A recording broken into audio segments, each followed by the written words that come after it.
Good morning students. आज हम अपने लेसन सेकंड के आगे के क्वेश्चन आंसर करेंगे, जिसका थर्ड क्वेश्चन है what lesson do we learn from such hazardous experience when we are face to face with death. Death के सामने यानी मृत्यु के सब्जे में जब हमारे सामने खड़ी होती है तब हम कैसा अनुभव करते हैं।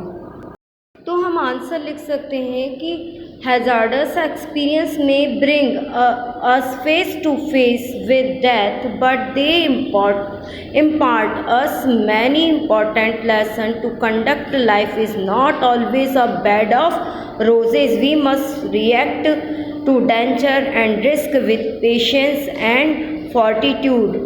हमको अगर जैसे जब मृत्यु से आमना सामना होता है तो इम्पॉर्टेंट ये होता है कि हम उस समय किस तरीके का बिहेव करते हैं, और ये परिस्थितियाँ हमें पेशेंस रखना सिखाती हैं और ये बताती हैं कि जो जीवन है वो केवल बेड ऑफ रोजेस मतलब केवल उसमें ऐसा नहीं है कि स्मूथली सब कुछ चलता रहेगा। हमें बहुत सारी हज़ार परेशानियों का सामना भी करना पड़ सकता है, और वो हमें जीवन को आगे जीने के लिए सिखाती है और जजेस करना सिखाती है कि हमें किस तरह से लाइफ को जो स्ट्रगल्स आ रही हैं, परेशानियाँ आ रही हैं, हमको कैसे फेस करना है और किस तरह से आगे बढ़ना है।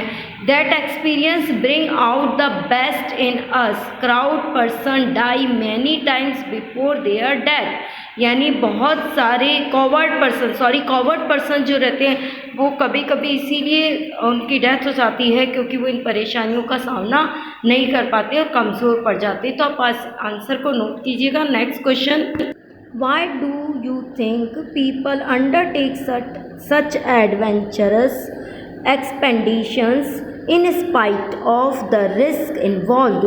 कई लोग बहुत सारी रिस्क में पड़ने के बावजूद भी कुछ साहसिक अभियानों को यानी कुछ साहसिक कामों को अपने हाथ में क्यों ले लेते हैं। तो answer is that the spirit of experience, unique elements of nature, undaunted passion and willingness to accept challenge drive to people to take up adventurous expeditions.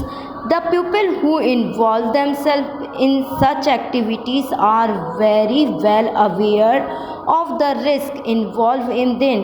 यानी प्रकृति जो है, नेचर को अनुभव करने के लिए कि जो भावना इंसान के अंदर होती है और अदम्य भावों को, अपनी जो आने वाली चुनौतियों को एक्सेप्ट करने की इच्छा लोगों को ऐसे साहसिक यानी एडवेंचर्स के लिए प्रेरित करती है। और and also their desire to be in the lap of nature and experience its beauty pushes them to undertake such experience. हम इस आंसर को अब यहाँ से लिखेंगे जैसा कि आपको पिक्चर में दिख रहा है, also their से लेकर के, क्यों also जो उनकी इच्छा होती है नेचर की गोद में साहसिक कार्यों को अनुभव करने की, वो उसे प्रकृति को महसूस करने की, वो उसे इस तरह के जो एडवेंचर्स है वो लेने के लिए प्रेरित करती है। इसी के साथ जो आगे की एक्सरसाइज है उसके आपको मैं पिक्चर सेंड कर रही हूँ, आप इनको अपनी बुक में लिख सकते हैं और कॉपी में भी नोट कर सकते हैं। देखिए, ये थिंकिंग अबाउट लैंग्वेज के कुछ क्वेश्चन आंसर है जो चैप्टर में जिस तरह जो वर्ड्स आए हैं उन वर्ड्स के अकॉर्डिंग ये कुछ क्वेश्चंस हैं जिनको आपको रीड करना है। तो आप इनको या तो बुक में नोट कर सकते हैं, अगर आप बुक में नहीं नोट करना चाहते हैं, कॉपी में नोट करना चाहें तो आप इनको कॉपी में भी नोट कर सकते हैं। इसके साथ ही वर्किंग विथ वर्ड्स की जो एक्सरसाइज है उसका भी पिक्चर आपको सेंड किया है, आप इसको बुक में या फिर कॉपी में नोट कर सकते हैं। आप इन एक्सरसाइज को पढ़िएगा। Now thank you students.